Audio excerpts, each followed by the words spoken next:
Module 3, the topic, the liability that you as a server can be accountable for. Information to be covered in this module. Number 1, dram shop lawsuits. Number 2, the potential legal consequences of overservice. Number 3, what you can be sued for. Number 4, consequences for serving an intoxicated individual. Number 5, consequences for serving a minor. Number 6, who can sue you? Number 7, damages you might have to pay. Number 8, criminal liability. Number 9, strategies for protecting yourself and your employer from any kind of liability. Number 10, using a logbook. And number 11, an alcohol serving policy. It is important for you to understand that there's more to serving or selling alcohol than most realize. This module will help you in your selling decisions. If you serve or sell alcohol to an intoxicated person, you could be held accountable in the court of law stemming from the Dram Shop Act. Dram shop liability refers to the body of law governing the liability of bars, liquor stores, and other establishments that serve or sell alcoholic beverages. Dram shop laws establish the liability of establishments from the sale of alcohol to visibly intoxicated persons or minors who, as a result of being sold or served alcohol, cause death or injury to third parties through alcohol-related car crashes and other accidents. These laws were enacted in order to protect the general public from the possible hazards of serving or selling alcohol to minors and intoxicated patrons. Let me break it down for you. There are 3 parties in a dram shop lawsuit. The first party is the drinking party, your customer. The second party is the serving or selling party, you and your establishment. The third party is the person or property outside of the alcohol transaction, the victim. For example, Mrs. Jones comes into your establishment and you serve her alcohol until she becomes intoxicated. She leaves and you do nothing to assist her in finding a safe way home. Mrs. Jones crashes her car into Mr. Smith's car and hurts him.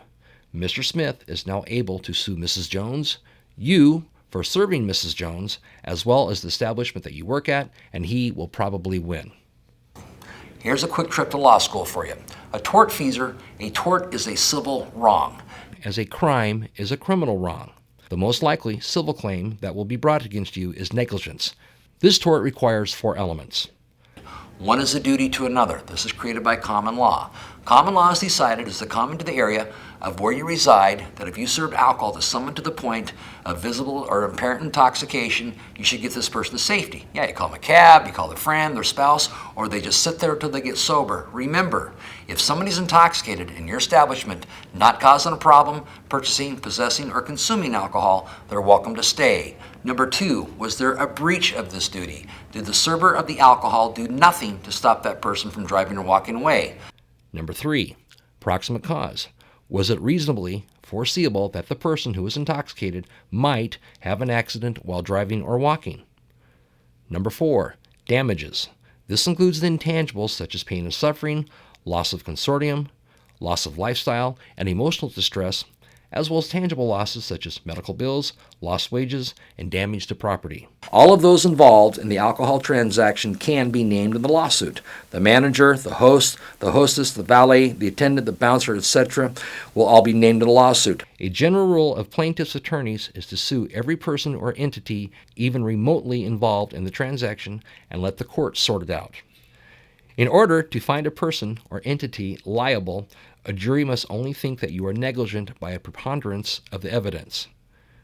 Generally, this means if a jury believes there's a 51% chance or better that negligence exists, they can find you liable.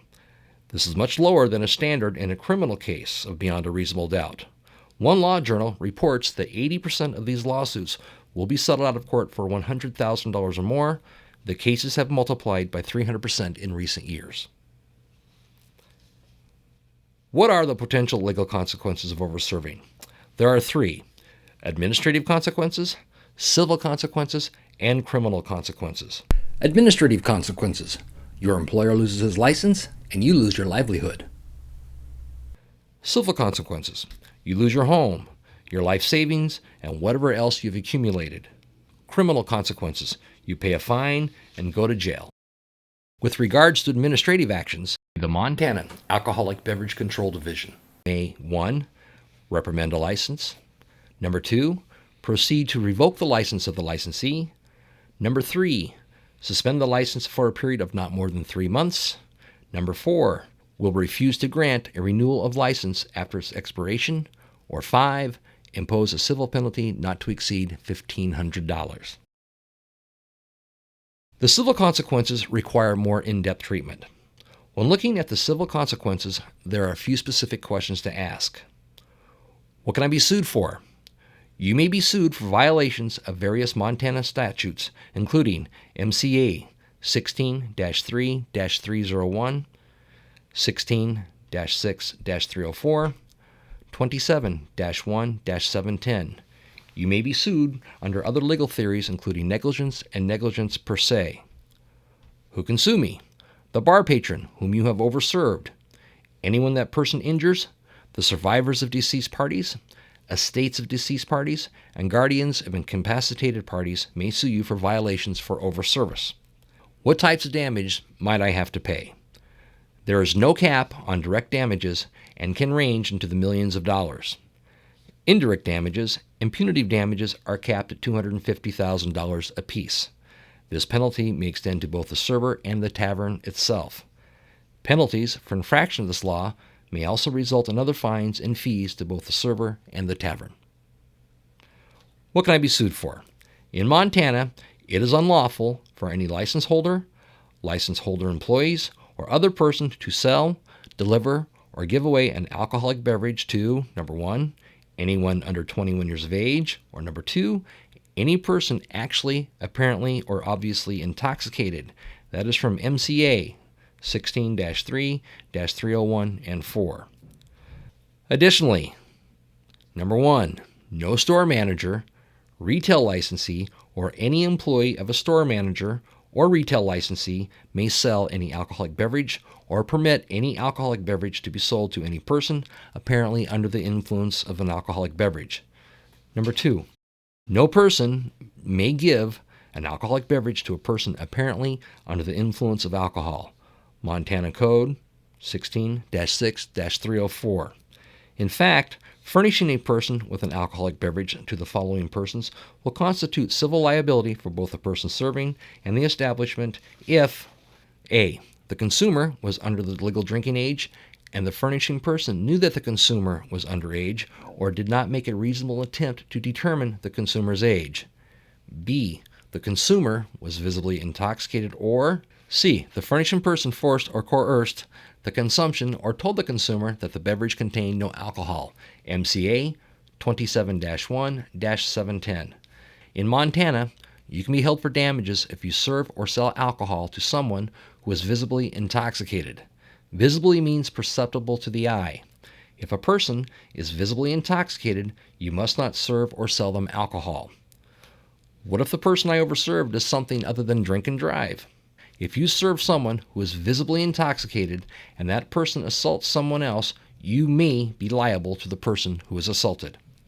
What if I serve a minor? Serving any liquor to a minor can lead to civil liability for any reasonable foreseeable act that the minor does. You could even be held liable to the minor if that minor hurts himself or herself.